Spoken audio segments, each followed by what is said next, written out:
that subsidy was gone, and that was shocking for many Nigerians. That was not the only reform that was introduced by the current administration. We also saw the introduction of new tax laws, recapitalization of the banking industry, among other monetary and fiscal policies. So this morning, we'll be looking at some of these reforms, as well as their pains and their gains. And we have right here in the studio with us, Olusesan Okuande is a policy affairs analyst. It's our pleasure to have you. Yeah, good morning, and good morning to listeners across the globe.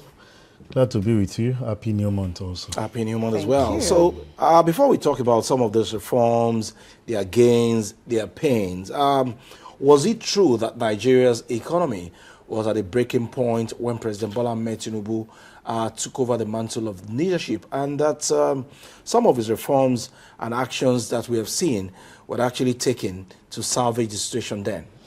Yeah, thank you very much, Jibola.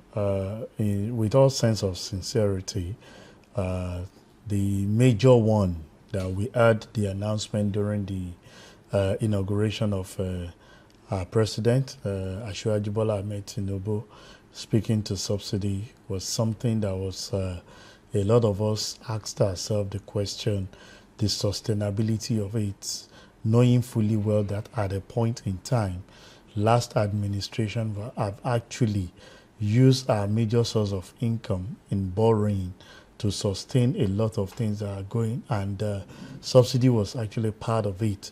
And we all felt that at that point in time, I was an advocate of saying, let this monster even go behind the scene and let all pay whatever it is that we're going to have.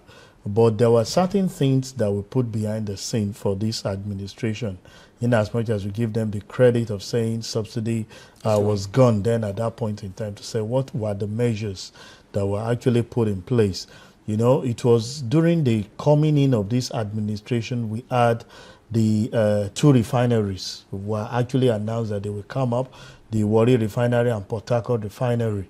And we keep having postponement of that the operationality of that refineries until today.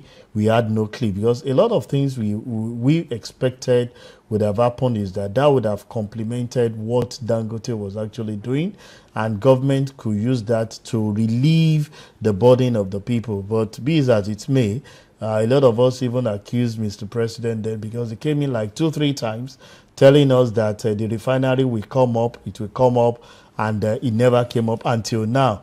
He's still part of the problem. In all fairness, we were at the verge of collapse at that point in time, and something drastic needed to be done, but there were no good landing for the citizen, which the pain of some of those reforms that will actually have happened then. And I think that is why anybody will tell you today that this administration has not performed, because the things that are directly impactful on the citizen are nowhere to actually be commendable. And I'll give you a practical example: cost of living. I'm sure you know it's pretty unbearable on the part of everybody. You don't need to go to the route of rent as we speak in some parts of the country. Don't let me say Lagos, because we stay in Lagos. I've seen this operationalized in several states where the cost of rent has tripled in many fold, and you ask yourself, what has suddenly changed? And the other one I will always speak to is this level of insecurity. I think I was talking to my sister behind the scene to say it's a problem that you won't want to discuss, but you can't stop discussing it, because I just came a few days ago from Shaki, and You drove? yeah, I drove to Shaki, and truth of my person, I want to leave as early as possible, to not to move during the sun. And I was cautioned that, please, why don't you wait till like 10, 11? And I'm like, in a country where we have leaders and our securities are actually not guaranteed. In all fairness, we had to get security to follow those. And I'm like, the activities I went for to carry out there, that's additional expense. Who bear the cost? The customer. Because your security is not guaranteed and you need to travel that distance. And don't forget, you just heard that it's in that same state, they just kidnap children.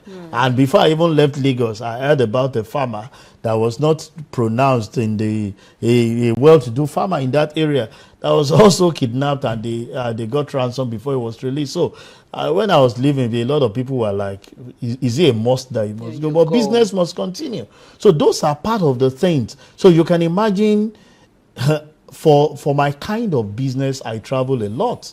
And not too long, each time I keep saying it, people look as if I'm talking about 25, 30 years ago. No, it's just talking about 10, 12 years ago.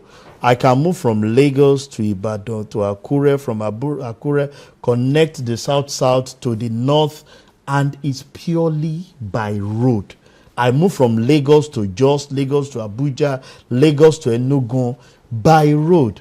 But I'm sure even if I call you, Giblo, my friend, say, I quickly want to dash to a particular place, you ask me, bros, is it compulsory? Can't you fly? And now flying has become something else. That you can do. So these are a few things I feel that the gain on the part of the government, because those two things that Mr. President announced during his inauguration, to me, are gain to the government, but has not translated into gain to the citizen, but created a lot of pain, which we are still struggling and battling with. All right. Since let's quickly just maybe conclude on the issue of subsidy gone before we move to other issues.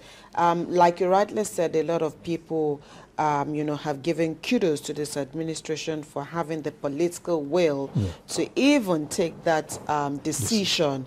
But many people are of the opinion that Mr. President should probably had settled into office, look at the books, look at the country, look at the cushioning effects that could be put in place before taking away subsidy.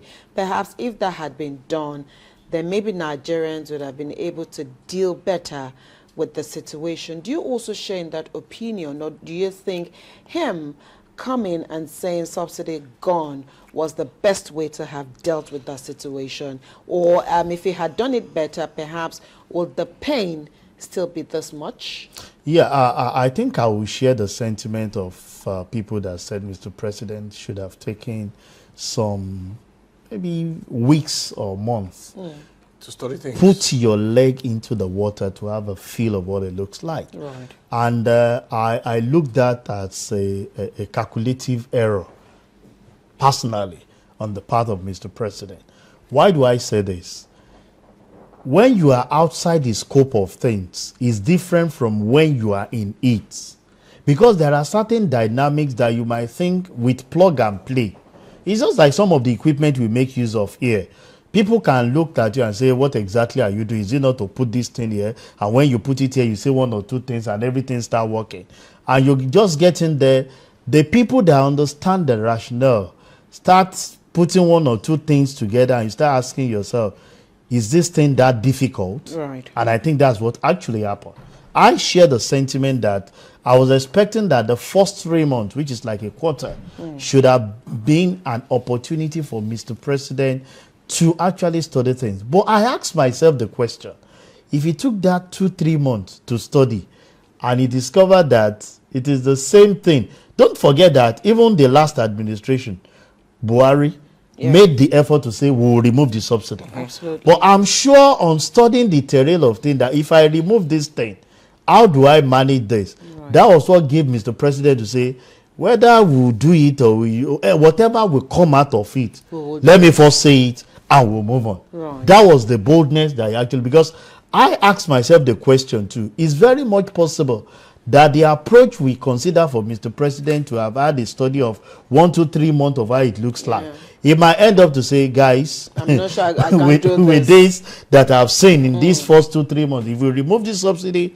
I think, and it will become a difficult thing that will not be able to settle. So I give him the kudos for that. But one thing I keep asking on the part of Mr. President, was that part of the campaign promises was the issue of energy, which petrol happens to be one of it, electricity happens to be one of it.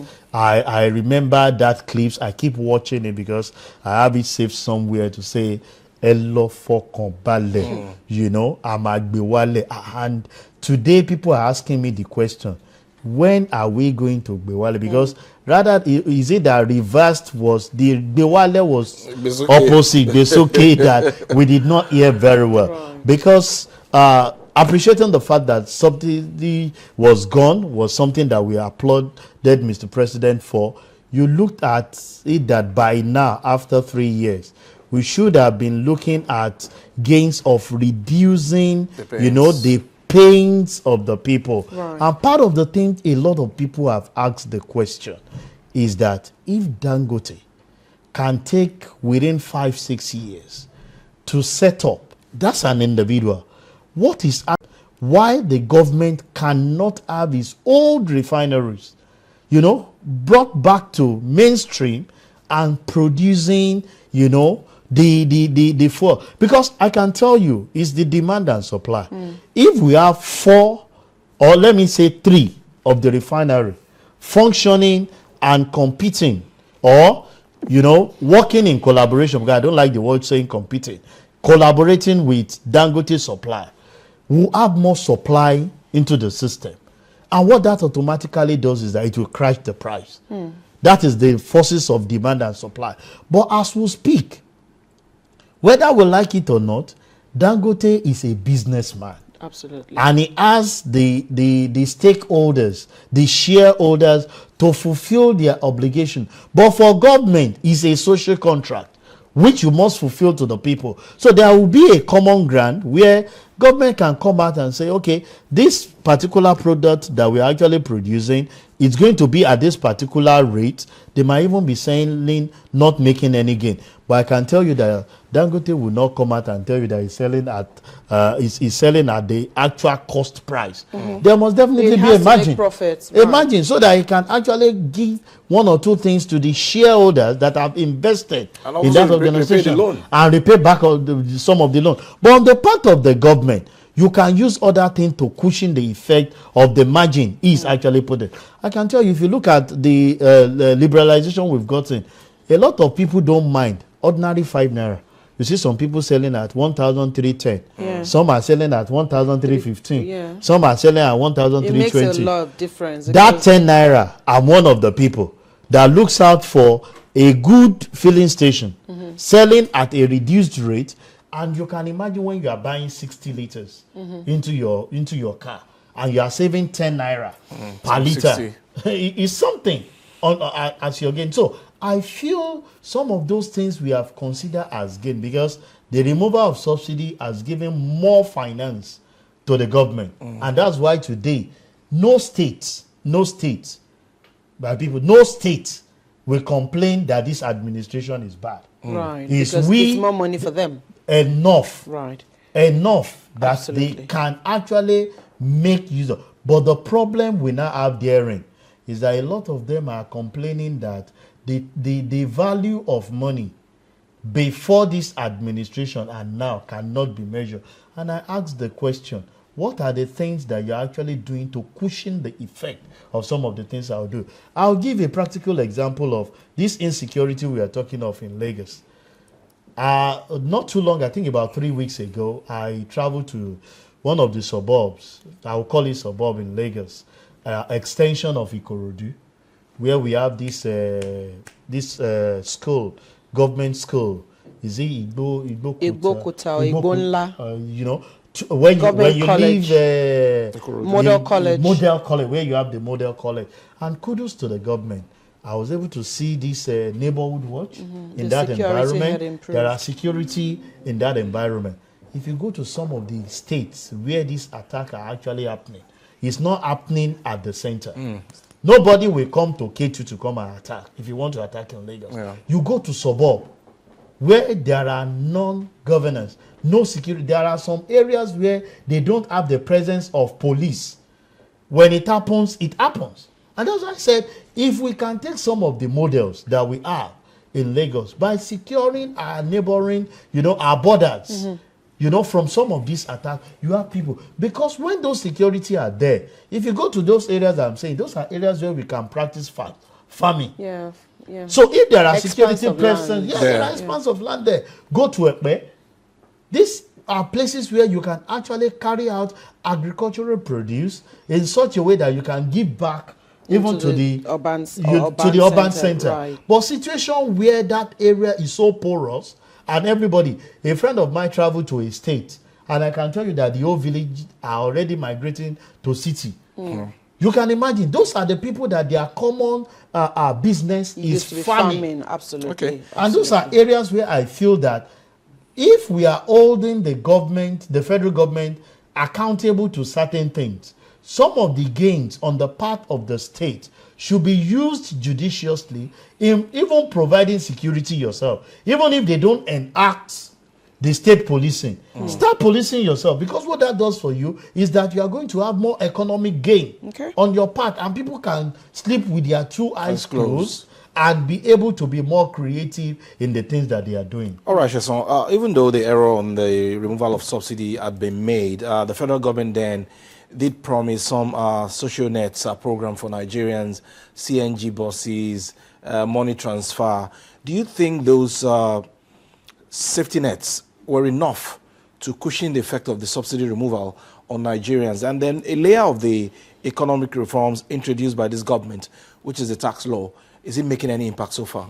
Yeah, speaking to that of the CNG buses, good initiative, but for someone like me, I think much is still expected of the government to be done. How much of it do we have in Lagos? I think it's more pronounced even in Abuja. Anytime I'm in Abuja, I can tell you the long queue that people faces for those buying CNG gases. You ask yourself, they said they spend the whole day. I've had opportunity to relate to them.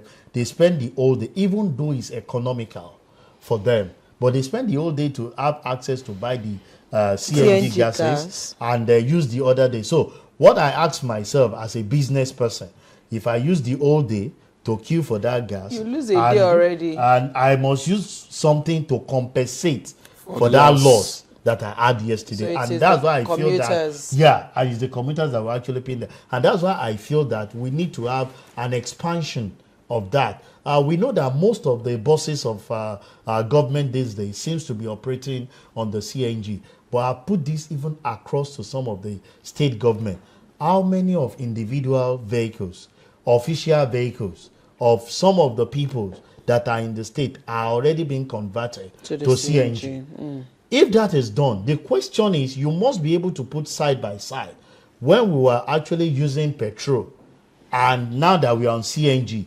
These are the gains, these are the savings we've been able to have. The figure will speak for it. But I've not seen that translate into it, and that's why people like me are not appreciating the CNG, because I've asked myself, have I converted my vehicle to CNG? The answer is no. I'm still on petrol, because I've asked some of the leaders that we looked up to in service to, like, have you converted yours? They are not converted. So if you are not believing in it, you should lead by example, not leading by telling us things that we need to do. And that's why I'll put it up to the government to say, can we have possibly 30-40%, and let those in the DFAs come out to say, like this organization, we have 50 buses. We are going to take a step to convert the first 20. And let's see what it translates in terms of figure. And you can use that to preach to others by saying, these are the gains. Because for me, I don't want to spend the whole day asking my driver to go and look refilling the gas, when I know that I can easily move in and buy my fuel, even though it's expensive. But I'll definitely monitor what you're buying. area that I need to actually visit. In terms of the tax reform, a very laudable idea, initiative by the Taiwo Yedele led committee, but there are more to it. And I want to give kudos that the dividend of that tax reform is automation that we are experiencing from both the Nigerian Revenue Service to the State Revenue Service, that is opening up the tax base. More people are voluntarily complying, but there is still a gap. in the last 2-3 years, the revenue from taxation has actually doubled, if not tripled. But people will ask, what is actually the impact on the common man? Infrastructure are actually being developed, and I put this to the government. Most of the infrastructure that this administration are doing needs to be properly monitored. I'll give you one simple example. A lot of us go through Lagos-Ibadan Expressway. This Kara Bridge, we know what a lot of people faced when they were actually fixing the joints. Yes. It caused a lot of traffic. And I arrived, I came in, I was to go that route just yesterday. I saw that it's already giving way, causing traffic. And people are losing. And I asked myself. So what did we go through? Why did we go through that? And within just 1 year, we're doing can we have quality assurance team that gives report of some of those infrastructures that have been developed? I remember when we were growing up, during the our fathers, Jakonde, Awolo, when they construct road, you can be guaranteed that the next 10 years, nothing is happening. Durability. Give a trial to Lagos-Ibadan Expressway. It's already giving way. The trailers are already caving in, that if you don't hold your steering very well, and I know so much that was invested by the last administration. So there is a gap of not monitoring some of the infrastructure that are actually being provided to last longer than what we can actually look at. And that on its own, I will consider it that coming in to do something you have done every year is a waste, if you ask me. And that's an area where government need to put so much eye.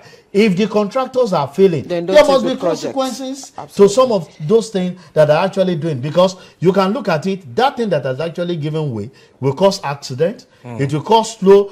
People are already migrating from Lagos to neighboring states. Mowe, Ibafo. In fact, I keep telling myself that in the next 5 years, there won't be difference between Lagos and Ogun State anymore, because a lot of people that stays in Mowe, they work in Lagos. Yeah. So if you are not having that interconnectivity smoothly, so you leave VI by 5 and you don't get home until 11, and you want to leave the next day by 5 a.m., it has its own health implication. And you ask yourself, do we have health facility that will actually sustain every individual? The answer is that we don't have it. So why don't you create those things that will alleviate the pressure, that will make you live longer, live better, live much more than it? And I think that the controller should just look critically into this and see how they can attend to it as soon as possible. So much of it that we are saying, we are not saying the infrastructures are not there. We've talked about the coastal road. We've talked about the Sokoto Badagry road.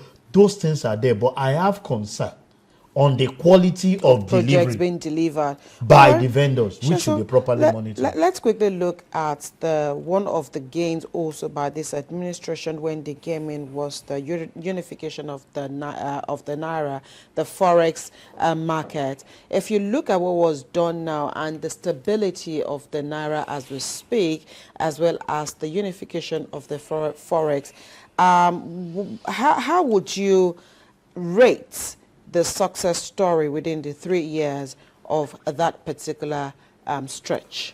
Yeah, one thing I will give kudos to the CBN governor that has been able to achieve is stability.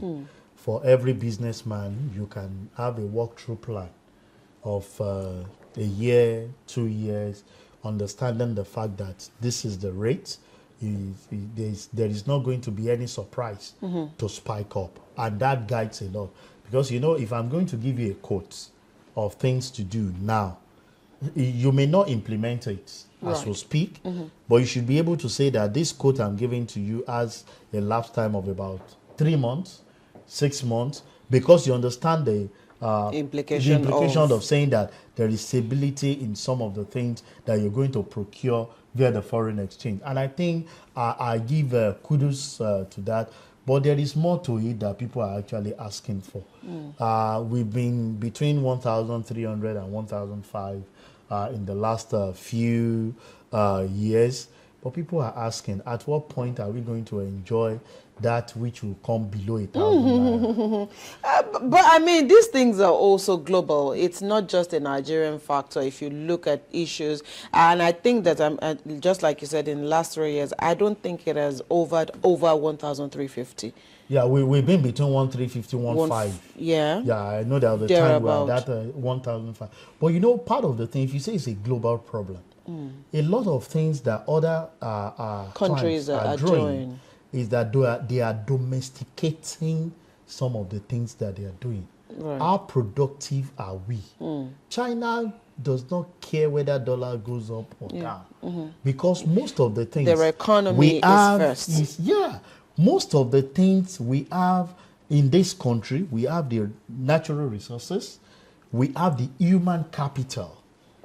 The only thing that is creating the gap is the processing arm. Nobody wants to go into manufacturing as we speak because the cost of operation is huge. A lot of us have picked up on the government, and I'm saying it again, that the model that the last minister gave to us is not working in terms of tariff. A lot of us are on band A, but we are not enjoying the supply of band A, and we are paying so much that is expected. Can't we revert back to what we had before now? We are even among the residents, there are categories. Among the commercial arms, there are categories. I remember those days, you have R1, R2, R3, where you can have fare. So if you are on R2, we know that you have more load that you are going to carry. Because the impact of this cost-reflective tariff, there are people in my area, I'm on band A, and where I stay, there are people that are of less privilege that are on that same feeder. They pay the same 209. The only difference there now is that they will not consume as much as you and I will consume, so we pay more. So when you are doing like 150,000 per month, they will be doing as low as 20,000. But you ask yourself the question, are they supposed to go through the same pain that the elites are actually going through? Right. It shouldn't be. And that's why I feel that government needs to be intentional. The new Minister of Power should put that into consideration to have a relief. One, we don't have the supply. We must say it out. Yeah. A lot of people on band A are complaining.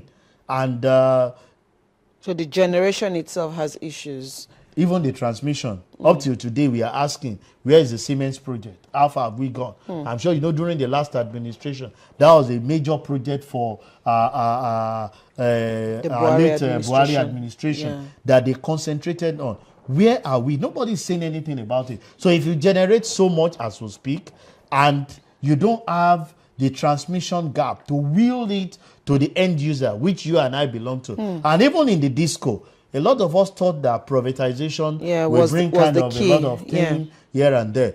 How many transformers has actually been replaced? There are a lot of transformers as we speak.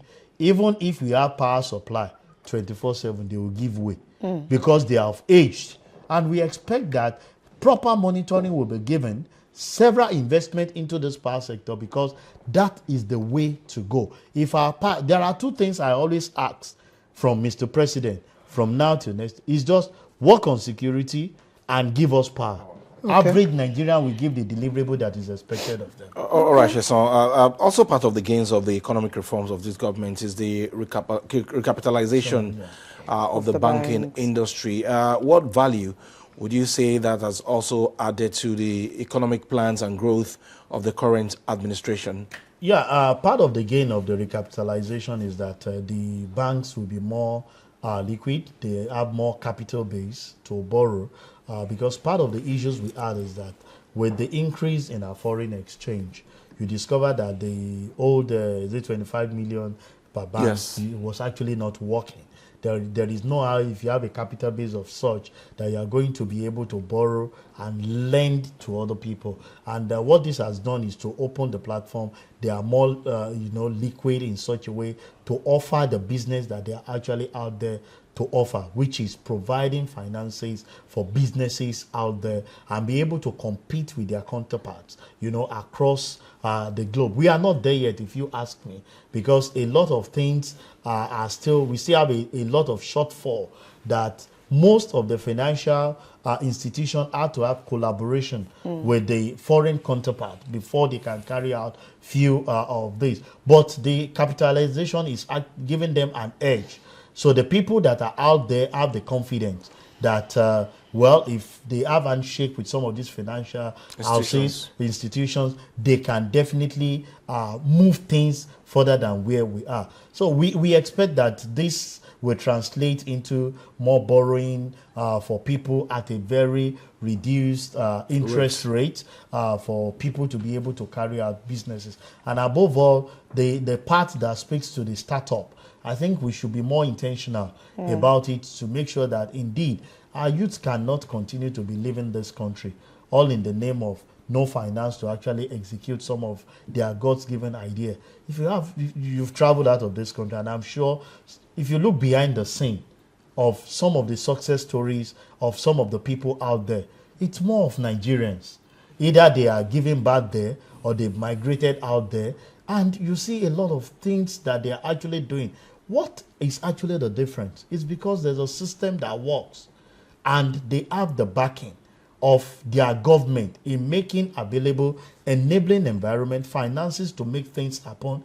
And with that, they are able to grow the ideas that they have. A lot of our youth are very creative, very innovative, and maybe kudos again to Lagos State. We have an innovative hub where people goes, make their ideas known, and government has been providing the support that is actually expected of them.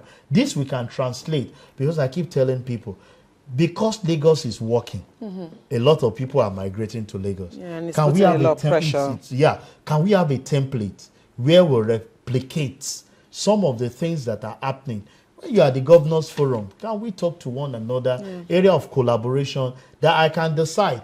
I've seen instances where people will say, if things are working in other states, I don't mind relocating to other states, right? I don't mind relocating to, if a lot of people are even staying in Ibadan with the advent of this train. Yeah, and then they come to Lagos. And they come to Lagos, and they do that on a daily basis. You come in the morning, and the train leaves around 8, and by 4:30, you are back. So, but the fear a lot of people are actually exercising at that point in time is security also. Yeah, only recently the train stopped because of cows days ago. And that is the fear that people are. Because I have a friend relocated to Ibadan with the family.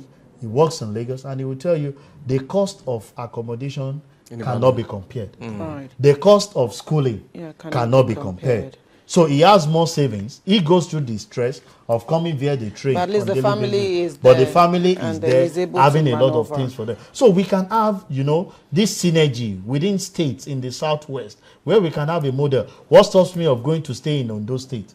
We have access to, in fact, people that stays in the village are much more, they eat fresh food. It's the one that they have actually that they will bring down to us there in Lagos. Okay, Sheson, let's wrap up this conversation this morning. As we wrap up, in your own opinion, what are some of the policy adjustments you'd like for this administration to look into, especially taking into consideration the monetary and the fiscal policies of the Coordinating Ministry of the Economy, the CBN, as well as this administration? Yeah, before I speak to that, I will always say the fundamental thing I will expect is, because if we talked about the fiscal, the monetary policies, if there is no security, there won't be any gain. First and foremost, government must have that will to make sure that we have more security guaranteed for the people. So when you now come to the fiscal policy, which we have seen through the tax reform, having more tax base, then more relief on the part of those that are actually doing, small and medium businesses for them to grow into larger one. It is then you can have the gain of some of those things. You can imagine somebody who invested less than 20 million before now into agricultural produce. You could afford to buy like 10 bags of fertilizer. But with the level of insecurity, he's afraid of investing more because he does not know what the end result will actually look like. In terms of the monetary policy, kudos to the CBN governor, but I think we can still do more in looking for a way to crash our currency so that we can compete favorably. And I will continue to say it. can we have laws that promote the use of things that are homegrown, produced locally? Even though the government has a policy on the homegrown, but it's not being followed through like it should. You see, if I keep telling everybody, as far as the global space is concerned, Nigeria has the best policy. Our problem is following through, implementation. If we can have some of those things, I'm sure you know a lot of people see it imported bread when we can eat local bread here. A lot of people bread from where? From Seme or from Togo? Even if it's from Seme, it's imported because it's not our own. I mean, I was just taking a swipe. No, but it's the truth, because what we are doing is that you're actually improving the economy of those other countries and not your own. So we want a situation where we believe in ourselves. But most of the critical problem I've seen with this is that the cost of operation in the country is huge. So a lot of people wouldn't mind to bring some of those things in. And that will still bring you back to the issue of power. Yeah, absolutely. So the government must, in fact, I don't envy the new Minister of Power, my brother Joseph Tegbe, that he has a lot to do. If we have our power functioning, if you sit down and ask the management of this organization what they spend on power, it will amaze you. And same is applicable. Up till today, I tell a lot of people, I don't operate a full week blown. We alternate our coming to the office. Yeah. Because when you are in the office, everybody is out there. Many things. In fact, it's when you run on power, you can have a sign of relief. Yeah, when you run Yesterday, I ran all through on alternative power supply, diesel. And I was asking them, guys, we are going to off this thing for the next 2 hours because it's killing. It's not adding It's killing. Absolutely. So if government can be intentional about fixing our power sector, a lot of people that are out there doing other shady jobs can come back. A lot of artisans are not doing. Look for weather now, you can't get. Look for other people that are using electricity you can't get. But you know why we are growing up? A lot of people go into apprenticeship. Yeah. To do some of these things, but when you finish and your guy gives you certificate to when you do freedom, when you do freedom, where are you going to implement some of those things that you've actually put when there is no power to make some of those things? And for those that are actually on band A, they will transfer the cost to you and I, because they will tell you that the electricity I'm going. In fact, if you buy frozen food from people that are on band A and those on band B, they are not matching. The price is different. So you can imagine when we have price differential based on power that we should expect. It should be one of the commodities that should be provided even by the government. We'll have to leave this conversation here this morning. Thank you so much, Olusesan Okuande, for always finding time to be with us in the studio. We appreciate your thoughts. It's always a pleasure to be with you both. Of course, we've been speaking with Sheson this morning, and he's taking us through the pains and the gains of this administration, of course, based on the economy in the last 3 years. We'll take a quick break. The conversation returns shortly. The views expressed on this program do not represent that of the producer, management of Lagos Television, or the Lagos State Government. They remain the perspectives of those expressing them. Thank you for staying with Lagos Television.